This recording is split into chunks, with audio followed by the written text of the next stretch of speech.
Bonjour et bienvenue sur un nouvel épisode du podcast Marketing B2B. Je suis Moni Chim et aujourd'hui nous sommes avec Frédéric Cannevette, créateur du blog conseilmarketing.com, co-auteur du livre Le Growth Hacking et product manager bots chez Eloquent.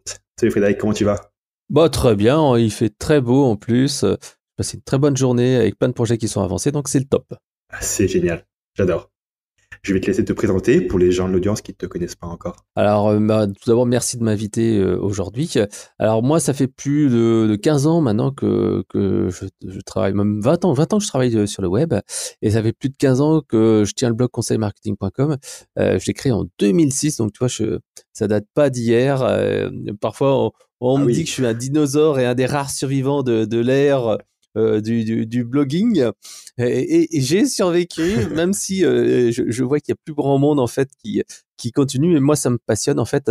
Le blog en fait conseil marketing, c'est un moyen pour moi de partager des bonnes pratiques, des connaissances. Ça me permet de m'auto-former. Et c'est devenu en fait une véritable, moi je dirais une petite passion. Il y en a qui vont à la pêche, il y en a qui font du sport. Et ben moi en fait, je préfère écrire des articles de blog. Voilà, donc c'est des conseils justement B2B, marketing B2B pour prospecter et fidéliser. Alors comme tu l'as dit, j'ai écrit plusieurs bouquins.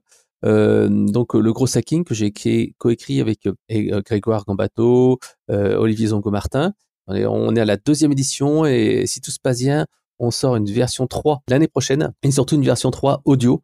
Parce qu'en fait, moi, je suis un gros fan des livres audio. Et toi, le podcast, ça me parle beaucoup. Et donc, en fait, j'aimerais bien avoir une version audio du livre parce que moi, je trouve que c'est un excellent moyen de découvrir des livres en permanence. Là, par exemple, tu vois, je suis en train d'écouter un livre de Tim Ferriss qui est hyper long à lire en normal, mais en fait, en livre audio, finalement, c'est facile à écouter. Ça s'appelle La Tribu des Mentors. Alors, c'est pas le livre qui va révolutionner la vie, mais c'est un petit livre assez sympa avec quelques bons conseils. Puis j'ai écrit d'autres bouquins comme réussir son projet de chatbot, parce qu'en fait, en parallèle, comme tu l'as dit, je suis product manager chez Eloquent, qui est un éditeur de centre de contact et d'enquête de satisfaction. Donc en fait, je m'occupe du marketing produit pour l'offre bots, mais également je fais aussi de la génération de leads pour la boîte et pas mal d'opérations, que ce soit du social selling, de la génération de leads. Je m'occupe également du CRM. Donc tu vois, je suis multiple casquettes là-dessus et tu vois, j'essaye d'avoir ce que j'apprends avec le blog conseil marketing, j'essaie de l'appliquer chez Lo. Voilà. Et donc, bien sûr, je suis salarié à temps plein. Et en plus, donc, j'ai le blog et je fais également quelques cours en tant que prof, en particulier à l'INSEC, où j'essaye d'enseigner l'art et la manière de faire du growth hacking en B2B et en B2C à des petits élèves. ok, super. Donc, tu es bourré de casquettes. Alors, ce qu'on aimerait savoir, pour toi, les plus grands défis dans le marketing B2B en 2023? Alors, il y en a plusieurs. Moi, en fait, chez Eloquent, notre plus grand défi, c'est générer des leads de qualité. Parce qu'en fait, la génération de leads, sincèrement, on en fait on en fait beaucoup. Et d'ailleurs, tous les commerciaux qui arrivent chez nous disent à chaque fois, waouh, ça change vraiment des autres boîtes. On a un paquet de leads à gérer. Le truc, c'est qu'en fait, nous, on s'adresse aux très grands comptes et aux groupes internationaux, etc. Donc, en fait, tu as quand même une quantité de leads qui n'est pas suffisante. Donc, en fait, il faut vraiment travailler sur cette qualité encore plus que la quantité. Et moi, ce que j'observe, c'est qu'il faut vraiment travailler sur cet aspect qualitatif et savoir quels sont bons marchés. Parce qu'en fait, il y a une concurrence qui est beaucoup, beaucoup plus forte actuellement. Toi, il y a 4 ans, 50, 6 ans, tu faisais un post LinkedIn, tu faisais des webinaires, tu faisais un peu de gros hacking sur LinkedIn avec des envois de direct message. Et ben en fait, tu étais le roi du pétrole. Maintenant, en fait, tu vois vraiment qu'il y a une maturité qui est vraiment beaucoup, beaucoup plus importante sur le web. Et les recettes qui marchaient il y a 4-5 ans marchent plus aussi bien maintenant. Et il faut essayer tout le temps d'innover, faire des choses différentes. Par exemple, tu vois, on a un événement qui s'appelle CX Summit qu'on anime chaque année. Et donc cet événement-là, auparavant, qu'est-ce qu'on faisait? Moi, j'envoyais sur ma liste perso sur mon blog. Eloquent envoyait quelques emails et voilà, ça y est, on remplissait le truc. Après, en fait, on a commencé à rajouter LinkedIn comme canal de communication. On a essayé des messages vocaux, on a essayé des SMS. Donc, en fait, chaque année, il faut un petit peu revoir sa stratégie parce que ça devient un peu plus compliqué, un peu plus saturé. Donc, il faut travailler l'omnicanal, le relationnel, son image d'expert. Ça suffit plus d'avoir une base d'email. Là, par exemple, tu vois, j'aide un de mes anciens collègues, je lui donne quelques conseils, en fait, peut générer des leads. Et en particulier, lui, il est dans le domaine, en fait, encore une fois, du grand compte et dans la relation client aussi. Mhm. Et il m'a dit, bah tiens, je voudrais générer des leads, aide-moi à organiser un webinaire. Et c'est vrai que lui, c'est une boîte qui démarre, hein, et c'est vrai qu'il a quelques centaines de contacts, pas des milliers, justement quelques centaines. Mhm. Et puis c'est vrai qu'il m'a dit, bah, comment je peux faire pour avoir un minimum de 100 inscrits à mon webinaire. Je dis, bah déjà 100 inscrits pour une boîte qui démarre, c'est déjà bien, c'est pas mal. Mhm. Et c'est vrai qu'il m'a dit, bah tiens, j'ai 500 prospects sur mon CRM, avec ça devrait être pas mal et tout ça. Et je lui dis, bah attends, c'est quoi la qualité de ta base? Et on se rend compte que, grosso modo, sur les 500, parce qu'il m'a dit, ouais, non, t'inquiète pas, la base, je la tiens à jour, c'est mon CRM, blablabla. Donc, ils sont quand même petite dizaine dans la boîte, hein. Et on se rend compte que finalement, il y avait plus de 25%, enfin environ 25% de la base qui était has-been, avec des gens qui ont changé de poste il y a 3 ans, toi. Et le reste de ces emails, quand tu l'envoies, moi, je me disais, ouais, c'est des gens qui le connaissent, il va avoir du relationnel, machin, etc. Et ça a été plutôt un échec au niveau des emails. En revanche, ce qui a super bien fonctionné, c'est LinkedIn. Tu vois, LinkedIn, comme ils sont les 4-5 personnes qui ont, on va dire les 3-4, on va dire 3-4 personnes qui ont 10 ans d'ancienneté dans le secteur d'activité, il y en a un ou deux qui ont vraiment un réseau très très très fourni. Et ben c'est vrai que là, on a eu des résultats, on va dire que allez, 80% de la centaine de leads inscrits au webinaire, bah, ce sont en fait des gens tirés de LinkedIn, avec l'utilisation d'outils de cross-hacking comme LinkedIn Helper, ou moi j'utilise là pas pour cette opération-là, j'utilise d'autres fois comme Wallaxy par exemple. Donc en fait, ça montre bien qu'il faut essayer de faire de l'omnicanal. Là, par exemple, pour son webinaire, moi je lui ai conseillé de prendre sa sélection de prospects VIP et soit de les appeler, soit d'utiliser le message vocal, soit de les relancer via son email perso, etc. Donc en fait, il faut vraiment, vraiment, vraiment être enfin, faut faire beaucoup plus d'efforts en fait pour avoir les mêmes résultats sur le web. Ouais, je suis tout à fait d'accord avec ça, parce qu'on a maintenant de plus en plus de monde qui a accès aux mêmes outils que nous, essentiellement. Donc forcément, ça va augmenter le niveau de concurrence par rapport au contenu qu'on dépose. Moi, j'ai envie d'ajouter un petit point par rapport au webinaire. C'est vrai que c'est quelque chose qui se réinvente aujourd'hui. Par rapport au webinaire, ce que je constate, c'est que auparavant, le webinaire, on met en place le webinaire, on invite plein de gens au webinaire, les gens s'assoient devant le webinaire. Et après, derrière, on leur envoie un replay. Et derrière, le replay, on va le mettre quelque part sur le site internet. Ce que j'aime beaucoup faire maintenant, c'est qu'une fois que le webinaire il a été créé, c'est reprendre ce webinaire-là et en fait le découper en plein de petits morceaux, en plein de petits clips consommables de manière native sur LinkedIn. Parce que les gens, ils n'ont pas forcément le temps de prendre 1 heure pour regarder tout le webinaire. Par contre, ils ont forcément le temps de 30 secondes, 1 minute 30, directement dans leur fil d'actualité quand ils sont en train de scroller. Et ça permet du coup de démultiplier au final la portée en fait de ton contenu. Au lieu de le montrer juste à 100 personnes, tu vas le montrer à plusieurs milliers de personnes. Ouais, exactement, c'est tout à fait vrai, parce qu'en fait, on voit bien que les contenus longs, les articles de blog longs, c'est certes, ça crée de la notoriété, ça fait de la visibilité, mais les gens recherchent vraiment moins d'efforts. Tu vois, par exemple, pour les invitations au webinaire, depuis 1 an, en fait, on met 2 boutons dans le webinaire. T'as je veux regarder en replay et je veux en fait regarder en live. Et c'est indispensable, parce qu'on se rend compte que, allez, on va dire que tu as un tiers des gens qui veulent plus en fait regarder des webinaires en live. Et donc, même quand on voit des invites LinkedIn, souvent, en fait, là aussi, c'est une petite astuce qui te permet d'avoir 10 ou 20% des gens en plus. C'est en fait, quand on envoie une invite LinkedIn en direct message, il y a une sélection de personnes. Tu n'envoies pas à tous tes contacts, ou ceux qui sont pertinents. Bah, généralement, les gens répondent avec le truc LinkedIn, c'est le petit like, la petite réponse type. Et ben, en fait, à ces trucs-là, tu leur dis, ah, merci, est-ce que tu veux recevoir le replay, si t'es pas dispo, machin et tout ça. Et en fait, ça te permet d'aller chercher 10, 20% des gens en plus pour ton webinaire. Mais pour moi, le webinaire reste même s'il est déjà vu plein de fois, etc.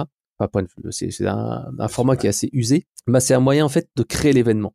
Parce que le problème autrement, c'est que les gens en fait, d'une part sur LinkedIn, ils voient pas tes actualités parce que il y a le flux LinkedIn qui trie.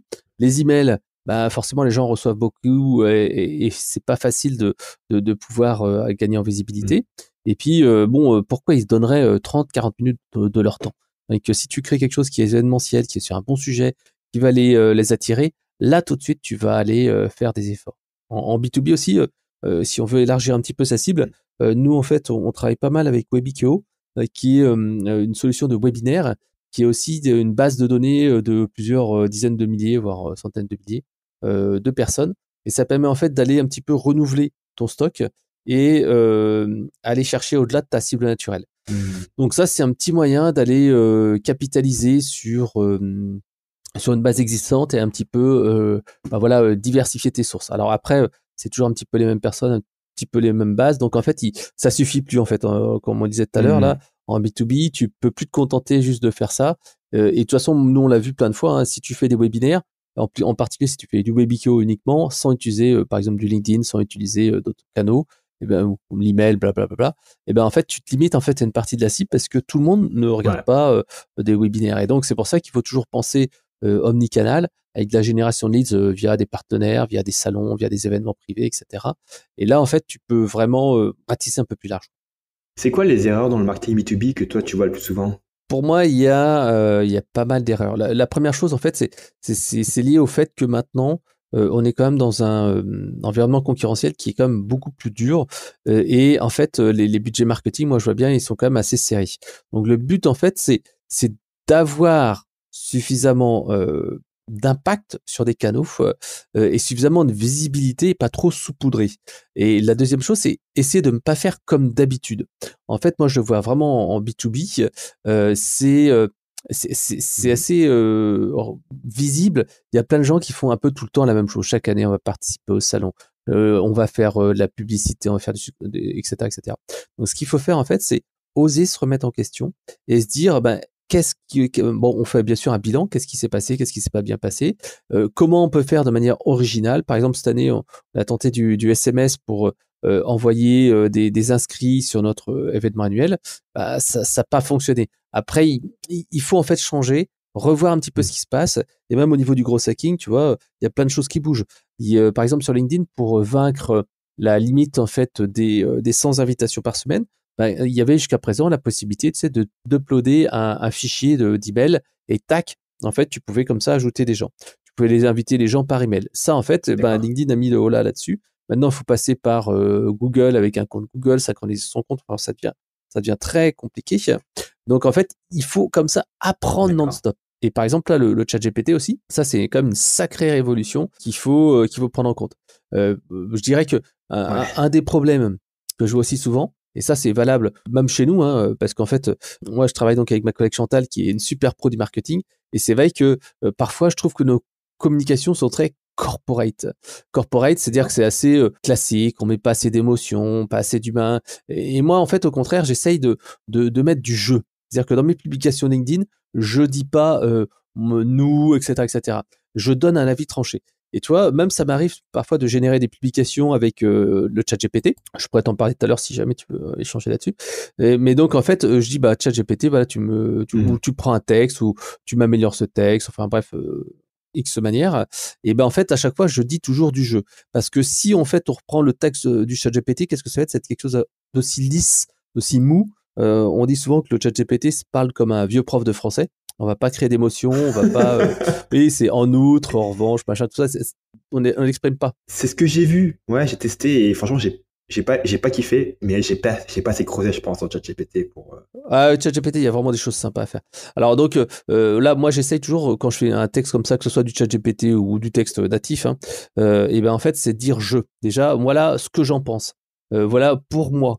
Ce que je dis, en fait, c'est vraiment important d'avoir cette partie personnelle qui permet en fait de se distinguer et d'être vraiment différent. Donc pour moi, il faut libérer cette parole, libérer ce contenu et plus faire des publications, des articles à l'ancienne.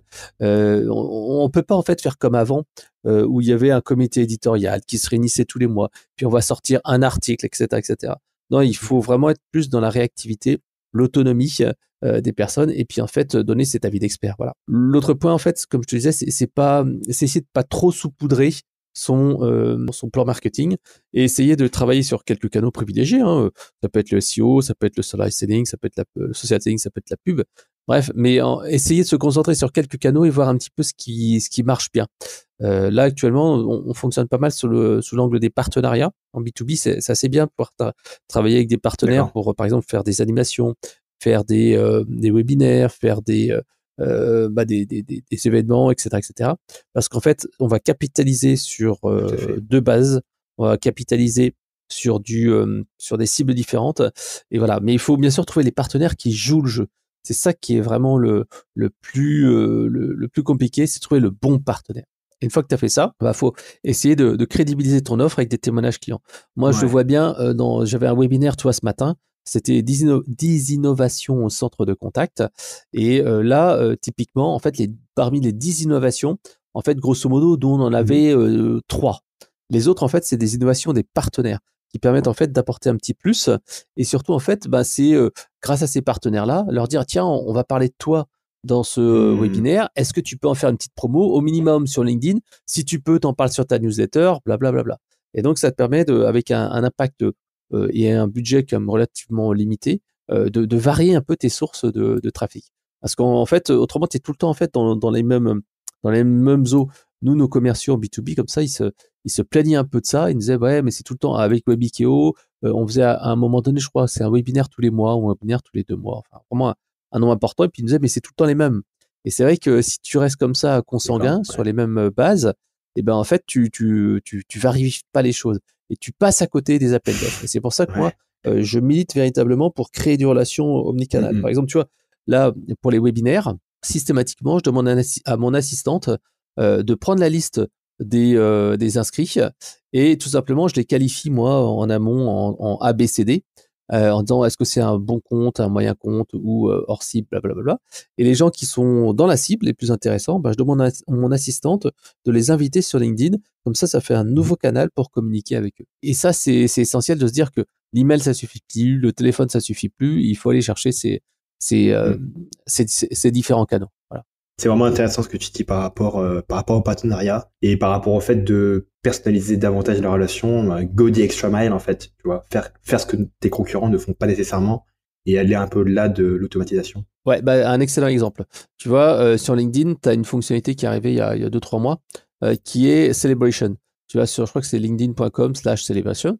Et en fait, tu as là toutes les personnes qui ont leur anniversaire pro, perso et les nominations. Et donc, en fait, ça, c'est assez intéressant parce que, tu vois, moi, j'utilise LinkedIn depuis des années pour faire des invites et tout ça. Il y a des gens, en fait, qui réagissent peu. Tu as beau leur envoyer un message pour un webinaire, bon, ça les intéresse pas. Par contre, quand tu commences, en fait, à rentrer dans le personnel et leur souhaiter leur anniversaire, un changement de poste, là, tu vois, tu as de la réponse. Là, tu as de l'interaction. Et c'est là, en fait, où tu te dis, mais faut pas juste pousser. Faut créer du lien. Et il y a pas mal de gens comme ça qui n'ont pas encore compris cet aspect important de rester dans la mémoire de ces prospects clients. Et comme ça, en fait, en étant présent comme ça dans leur esprit régulièrement, soit via un direct message, soit via une publication, soit par autre chose, et ben en fait, ça permet tout de suite d'aller de rester dans les mémoires et quand ils auront un besoin, ils auront une shortlist. Et c'est vrai qu'il y a notre directeur commercial qui à chaque fois me dit mais pourquoi les mecs ils t'écrivent à toi et pas à nous?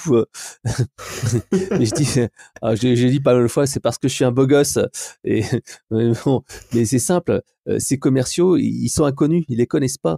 Tandis que qui connaît quand ils ont un besoin, qui est-ce qui leur envoie des emails, qui est-ce qui leur envoie des messages? Eh ben c'est Bibi quoi. Et donc en fait ils connaissent une référence et je trouve ça forcément très dommage parce qu'en fait dans une boîte si bon là moi je travaille pour Eloquent, ça fait plus de 6 ans que je travaille pour cette boîte là, mais donc si jamais je partais un jour, toute cette expérience, tout ce relationnel qui a été créé, va falloir s'accrocher pour le recréer. Surtout que, ok, on récupère les bases emails et tout ça, mais ce lien personnel, cette image d'expertise, en fait, il se construit pas du jour au lendemain. Donc pour ça, moi, j'invite véritablement des directeurs marketing, les directeurs commerciaux, les dirigeants et CEO d'entreprise, d'aller au charbon et de représenter leur boîte. Parce qu'en fait, là, je vois beaucoup de directeurs pas marketing, plutôt directeurs commerciaux, qui restent en fait cantonnés à leur rôle de directeur commercial à gérer leurs équipes de commerciaux.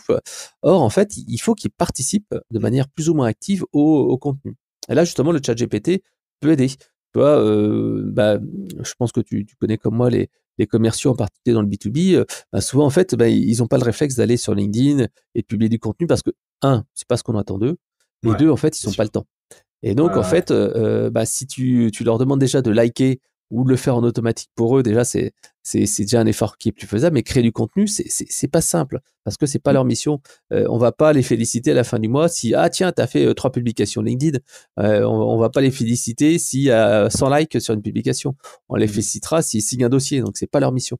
Ouais. Néanmoins, quand on est manager, directeur, c'est quand même important d'aller travailler à ce niveau-là. En particulier, moi, donc, avec ce fameux commercial qui a vraiment une sensibilité social selling, ce qu'on fait en fait, c'est que on a fait plusieurs sessions de travail, à peu près un quart d'heure, une demi-heure à chaque fois, et on lui prépare 1 à 2 publications LinkedIn. Soit en fait, il y a 2 manières de créer ces publications. Soit en fait, on a en fait un sujet qu'on sait qui va être vraiment un sujet viral. Moi, par exemple, c'est le NPS, c'est l'écoute, l'analytics, le speech analytics, etc. Et après, tu dis, tiens, qu'est-ce que je peux créer sur ce sujet-là? Et tu peux requérir l'aide du ChatGPT pour avoir une base de travail. À partir de cette base de travail-là, qu'est-ce que tu dois faire? Tu dois tout simplement, en fait, améliorer la chose pour que ça soit en mode conversationnel, pour qu'il y ait en fait des questions qui soient posées, pour qu'il y ait de la valeur ajoutée d'expertise, parce que le ChatGPT, il ne saura jamais faire ça. Et comme ça, tu vois, avec ce commercial-là, on a fait un post, mais j'étais sûr que ça allait cartonner. C'est un post en fait sur le NPS, les limites du NPS. D'accord. Tu vois, le post, à peu près, il est fait à 60% par le ChatGPT.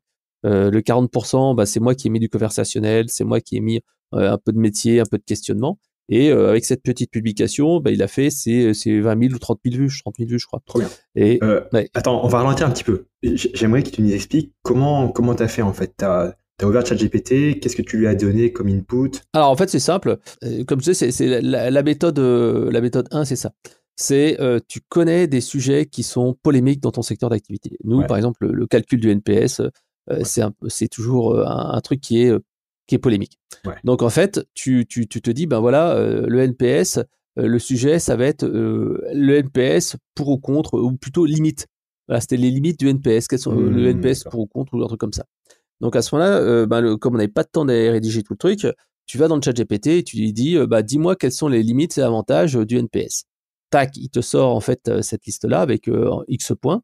Donc là-dedans, dans cette liste, il y a des trucs qui sont pas terribles, des trucs qui sont hors cible, etc., etc.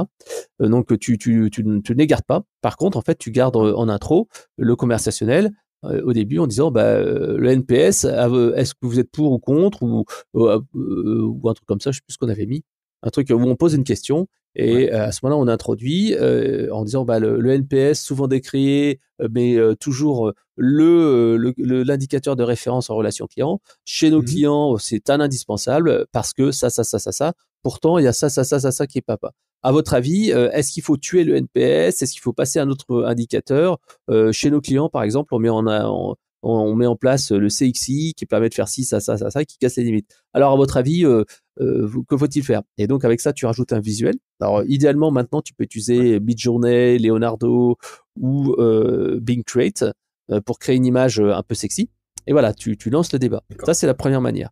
Donc, le ChatGPT, grosso modo, il génère des trucs un peu basiques et après, tu fais tout le reste derrière. Là, le but, c'est vraiment de faire une publication rapide pour les commerciaux. Deuxième manière, là, c'est encore plus feignant. C'est-à-dire que tu vas dans le ChatGPT et tu lui dis quels sont, par exemple, les 15 sujets polémiques ou sujets à discussion ou sujets à controverse dans le domaine de dans le domaine de la relation client. Tu vois, même je vais le faire, tiens, en live. Alors dis-moi quel sujet tu voudrais, quelle thématique en fait tu voudrais aborder. Je vais le taper en direct et comme ça on verra les réponses. Quelles sont les tendances les plus controversées en B2B, en marketing B2B? Les tendances à B2B. Voilà. Alors, donc le prompt, je lui dis, donne-moi 10 sujets à polémique ou à controverse sur la thématique des tendances du marketing B2B. Hop, donc là, en fait, il va réfléchir. Alors, j'ai même pas pris le chatbot, le chat GPT V4, j'ai 3.5. Il dit, alors, efficacité du marketing d'influence dans le B2B, est-ce qu'une valeur ajoutée, une tendance passagère, l'utilisation des données personnelles dans le marketing B2B, l'impact de l'intelligence artificielle dans le domaine du marketing B2B, la pertinence du chatbot dans la relation client B2B, le rôle des réseaux sociaux, l'impact des avis en ligne. Alors la prédominance du contenu vidéo dans le marketing B2B. Ah tiens, voilà, il y a un truc comme ça qui peut être intéressant, c'est la prédominance du contenu vidéo dans le marketing B2B, une évolution nécessaire ou une surestimation de son influence. Tu vois, et là, tu peux dire, bah voilà, tu peux lui dire, tu as le sujet qui est là. Et donc, en fait, ce que tu vas faire, c'est que tu vas dire, écris-moi une publication LinkedIn en mode conversationnel sur le sujet, tac, machin. Alors, je n'ai pas dit de mettre des emojis, mais si, il a mis, avant, il ne mettait pas les emojis, mais là, il les met un peu plus. Avant, je précisais toujours. Et là, en fait, il te sort un texte qui, au début, n'est pas terrible. Il dit « Salut les marketeurs B2B, aujourd'hui, je voudrais aborder un sujet qui fait beaucoup parler ces derniers temps, la place grandissante du contenu vidéo dans nos stratégies marketing B2B. Certains affirment que c'est l'avenir incontournable du marketing B2B, tandis que d'autres pensent que son impact est exagéré. Quelle est votre opinion ? D'un côté, les défenseurs de la vidéo soutiennent qu'elle permet de transmettre des messages intéressants, Là, tu sais, c'est le côté prof de français, il dit « En outre, la vidéo est un format polyvalent et adaptable. » Bon, là. Cependant, ceux qui pensent que là. Donc, en fait, tu arrives à un texte qui est qui est adaptable. Mais on dirait, moi, je prendrais déjà le début en disant certains affirment que alors je mettrais plutôt est-ce que la vidéo est l'avenir incontournable du marketing B2B ? Est-ce que vous êtes pour ou contre ? Quelle est votre opinion ? Et là, en fait, tu enchaînes derrière. Alors là, il m'a fait un texte un petit peu trop verbieux et je pourrais rajouter dans le prompt, mais moi des bullet points pour simplifier. Voilà. Et donc, en fait, tu fais le truc. Et là, en fait, tu as ta petite publication qui est une base. Voilà, il va... après, tu peux dire, mets-moi un ton un peu plus professionnel, blablabla. Mais là, il va me dire, voilà, les avantages du marketing B2B en vidéo, engagement accru, transmission d'informations complexes, mémorisation et partage. Et après, mais critiques et limites. Les coûts de production élevés, l'accessibilité, la saturation du marché. Et voilà, en fait, là, en 3 secondes, tu as quand même une publication qui est pas géniale, mais qui est une base. Si avec ça, tu te dis, voilà mon expérience personnelle, j'ai fait une vidéo là-dessus et j'ai fait tant de vues. J'ai fait un article, une publication LinkedIn avec tant de trucs, j'ai fait tant de vues. Eh ben, il s'avère que finalement, la vidéo, c'était moins bien, ou il s'avère que la vidéo, c'était mieux, blablabla. Et là, quel est votre avis ? Tac, tu arrives sur une publication qui est vachement plus pertinente. Tu vois un petit peu le style. Ouais. Ah, c'est intéressant. Comme quoi, hein, c'est une base en fait que tu as, et puis après derrière, il faut évidemment l'adapter. Moi, je me rappelle, j'avais un contact sur LinkedIn, des fois il commentait mes trucs, mais ces commentaires c'était vraiment, en fait c'était du copier-coller de ChatGPT, hein, parce que vraiment c'était pas humain en fait, ce qu'il écrivait quoi. Ah ben en fait oui. Alors ça c'est un autre point. Alors en fait, le ChatGPT, ça te permet de faire des commentaires sur tes... tu peux faire des commentaires automatisés, mais c'est pas trop intéressant parce que tu peux te griller. Comme on dit, tu mets des années à créer une réputation et tu mets 5 minutes à la détruire. Et ben en fait, c'est la même chose en fait sur Internet. Par contre, tu peux le faire de manière un peu intelligente. Tout à l'heure, je t'ai parlé du truc de célébration là de LinkedIn. Moi, en plus, en fait, ce qui se passe, c'est que j'ai mon assistante qui s'appelle Sabrina, qui en fait, je lui donne en fait une délégation sur mon compte. C'est-à-dire que je lui dis, une demi-heure par jour, Sabrina, tu vas sur mon compte réseau social, mon compte LinkedIn, et en fait, tu vas regarder les publications qui t'intéressent, tu vas liker. Si c'est un truc qui te paraît correct, tu vas faire un petit like, un petit bravo en particulier pour s'il y a des trucs sympas, s'il y a des offres d'emploi ou des choses comme ça. Et donc, en fait, ça permet, mine de rien, d'aller un petit peu animer ton compte en mettant de l'humain sans y passer des heures non plus. Alors, bien sûr, moi aussi, je passe du temps à scroller sur LinkedIn, mais ça vient compléter en fait ce travail-là. Mais encore une fois, mon assistante aussi, je lui donne pas tout. Par exemple, tu vois, ma stratégie sur LinkedIn, c'est donc de publier du contenu, mais c'est pas le cœur de la stratégie. Le cœur de la stratégie, c'est créer un réseau, essayer d'avoir l'ensemble des professionnels de mon secteur d'activité sur mon réseau LinkedIn. C'est les contacter de manière régulière, leur proposer des webinaires, blablabla. Mais en fait, pour par exemple les invitations, je le fais en automatique avec un outil qui s'appelle LinkedIn Helper. J'utilise également Wallaxy, donc l'un ou l'autre. Ensuite, il y a un deuxième message. Si jamais la personne n'a pas répondu au message avec un simple emoji ou une simple phrase, et ben à ce moment-là, c'est mon assistante qui va sur mon compte et qui fait un message personnalisé, en personnalisant le prénom, parce que parfois c'est pas très bon, en personnalisant l'entreprise, parce que ça c'est très compliqué à faire, et en ajoutant une image. Alors maintenant, les logiciels de Grossa qui permettent d'ajouter des images, mais c'est un petit peu rare. Donc là, en fait, on arrive à quelque chose d'un peu plus humain. Et si la personne me répond en me disant oui, merci, etc., etc. Et ben en fait, c'est moi qui réponds et c'est moi en fait qui vais faire un message qui est encore plus personnalisé. Donc, il faut vraiment associer l'humain, la délégation et le do it yourself, le fait soi-même.